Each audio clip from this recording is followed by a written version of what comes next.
Well, here we are. Welcome to the office. We're off crabbing. Hey guys, my name's Sienna. I'm 24 years old and I'm a third generation commercial fisher.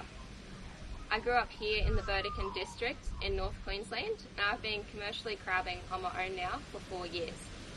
Growing up, I was always in the boats with mum and dad. It didn't matter if it was early morning crabbing, late night barra fishing or overnight at the reef. Wherever they went, I went with them too. And I developed a real love and passion for commercial fishing right back from an early age. Hey guys, I'm Dale, I'm 24 and I'm a commercial fisherman from up here in North Queensland. So I grew up in the Burdekin here, just recreationally fishing and mud crabbing, and now I do it for my job full time, so that's pretty awesome. So this is a pretty standard commercial apparatus we'll use up here for catching mud crabs. So it's 900 millimeters across the top there. It uses a 10mm top ring and a 12mm bottom ring. That prevents the pot from washing in any big tidal run that we get up here. It has 4 entries for the crabs, as you can see, and then a bait holder down the bottom here. It's got a little drawstring on top, which you just release and that opens up and you can empty your crabs out. Then we come to our rope. We run a 7mm rope, around 5 meters long. Follow it up. Then we run a lead weight on the rope, which minimises any boat traffic hitting it at night when they can't see you. Then you come up to your float, which is a 150mm float, and that must have your boat mark. And also we must run a tag on the pot with our name or our boat mark. So probably around 20 years ago, Dad first developed excluders. The first ones he made were out of a PVC pipe around this big, zippy tied into the crab pot, and that was to let fish out of the pot that he was noticing was getting trapped and then chewed up. Over the time, he's then developed them to let the small male mud crabs out as well as the female, because we really want to protect that stock that's in there.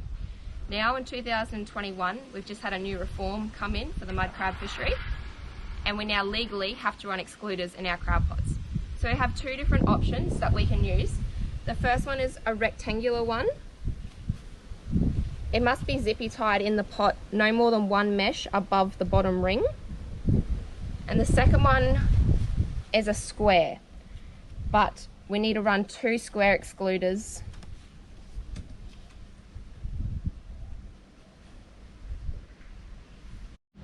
So much like farmers, us fishermen rely heavily on the weather. And there's an old saying, a drought on the land is the same as a drought on the sea. Without rain, we don't get the nutrients in the water to help grow the mud crabs. And it equally can have a negative effect at the wrong time of year. So too much rain can cause the crabs to die, just like how too much rain on a farmer's crop will cause it to die. So here in the Burdekin, we have a tidal range of around 4 metres. This is a very small tidal range compared to other places in North Queensland. For example, around 300 kilometres south of here in Mackay, they have a tidal range of around 7 metres. The tide is so important for the crabs and their movement throughout the year. Our tides are based on the moon, so a new or full moon means big tides. Before we leave to go crabbing, we have to get our bait, fuel, strings and dixies ready. Also, have to make sure that our vessel monitoring system is working, and we've received a text message saying that it is. This is how Fisheries Queensland tracks us in all our boats and makes sure that we're not doing anything illegal. With my floats, I can distinguish them by the colour. I like to paint mine purple, and I've got my boat mark on there as well.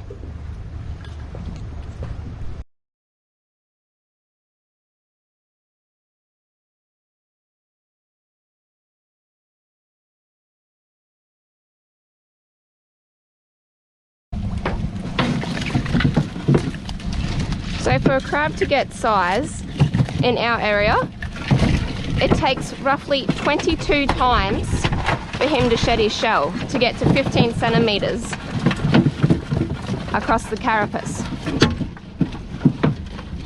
That takes about 2 years. And crabs usually live up to 5 years. So in Queensland, we can only take male mud crabs over 15 centimetres, And to tell the difference between a male and a female, we flip them over. A female has a semicircle underneath her, and the males have a triangle. This one's nice and hard, full of meat, good colour too. So they have to be 15 centimetres across the carapace from tip to tip. And you can see how close that is there. Just not close enough. So we'll throw him back.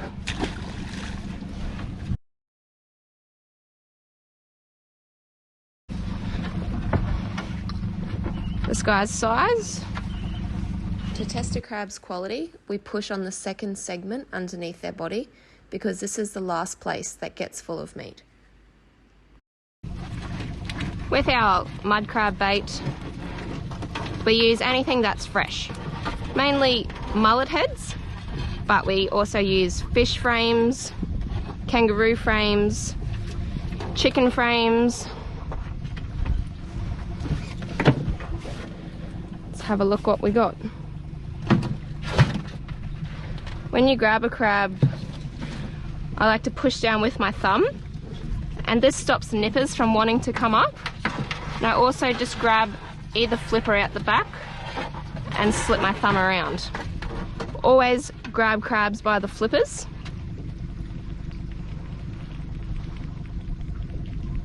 I can just push that one in. Undersize. Soft.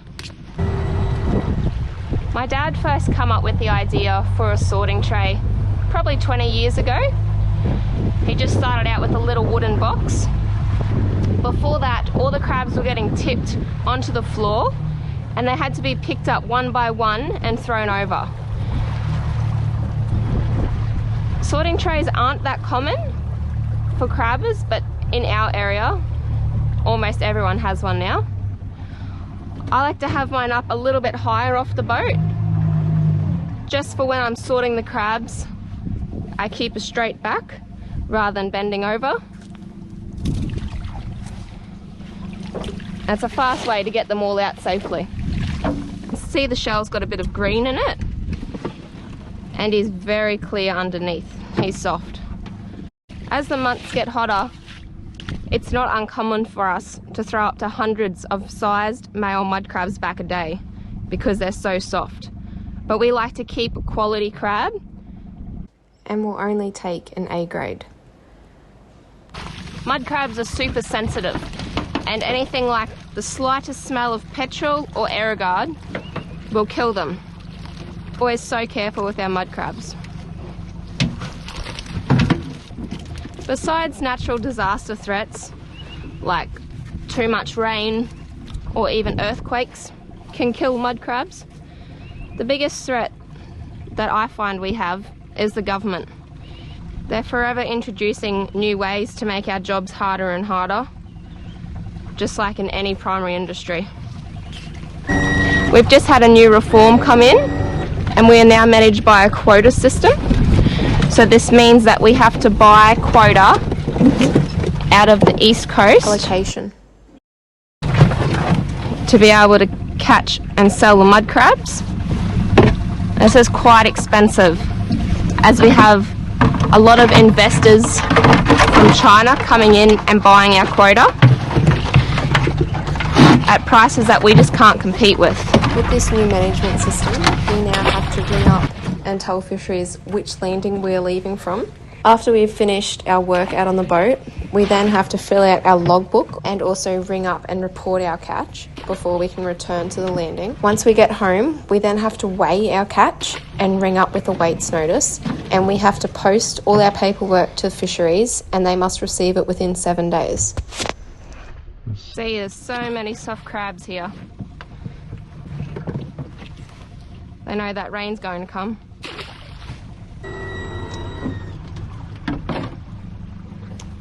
Tying a mud crab, I always start with more string on my right side. I go under my heel and on top of the crab shell, around both of the nippers, and pull them in tight. Now you still can get bitten by a tied up mud crab, trust me, because I have, but this just makes their nippers a lot more secure. Round both flippers and tie it on top.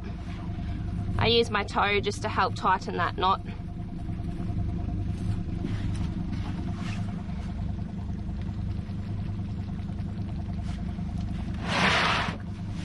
When we're crabbing, we always have a wet hessian bag on top of our crabs. This just keeps it nice and dark and cozy in here for them, but it also stops the sun from shining on them, and it stops the wind from getting in and drying them out, because we don't want them to stress. As soon as they stress, they die. So we want to keep them nice and relaxed. When a male and female crab mate, the female lets a chemical out, and this creates a little reaction here on the male mud crab's chest. We call this the Maltese cross.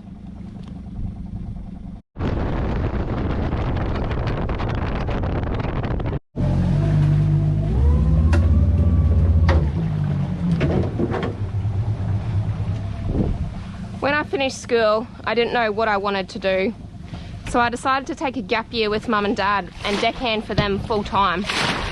My gap year turned into 3 years, and after that I decided to lease a mud crabbing license. I could not believe the difference it made from sitting in the deckhand seat to sitting in the skipper's seat. When I first started crabbing, I could only run 20 crab pots. This was enough for me to try and remember where each of them were, and also the physical component of having to lift them all. 4 years later, I'm now running 45 crab pots. I remember growing up and thinking there is no way I'm being a commercial fisher like my parents, because you have to be really smart. You don't always make money when you go to work, and you have to work in all types of weather conditions. Rain, hail, hot, cold, you name it, we're out here.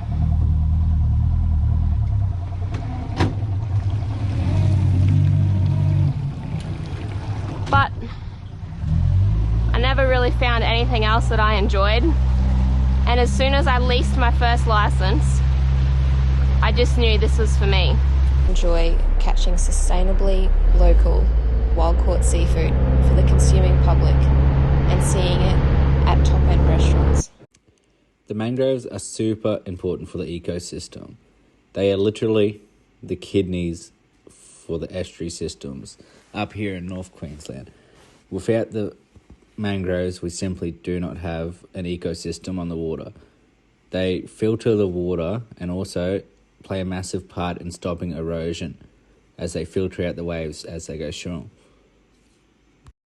With the new fisheries reform, we now have to fill out our logbooks and our boat. So we need to write the day's catch down, ring it up on our phone, and then we can return to our landing.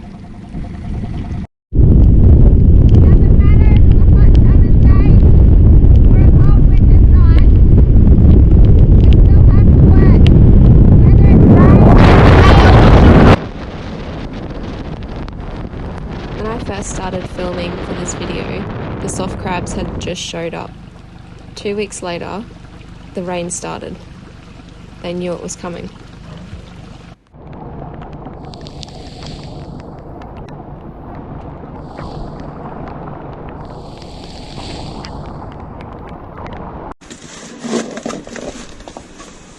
So this is how we pack the crabs for market. So these ones are off to Sydney. So we pack them in cardboard boxes, still alive. They go to the airport and they'll be in Sydney by this afternoon and in the restaurants by tomorrow night. So that keeps the crabs nice and fresh and live. Stack 8 in a row. To 8 like that. And one either side.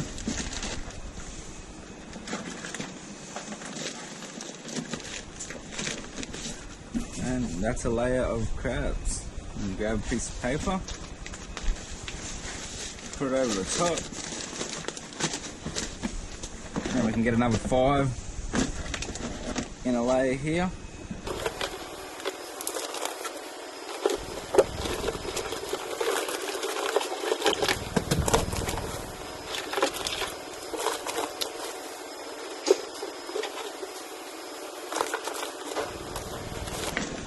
And that's the box. So then you put some more paper on top.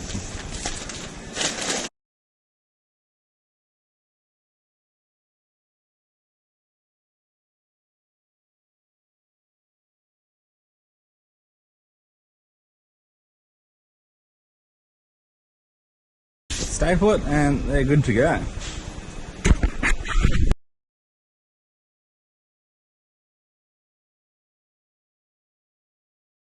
The best part about our job is working out here on the water and experiencing Mother Nature at her finest.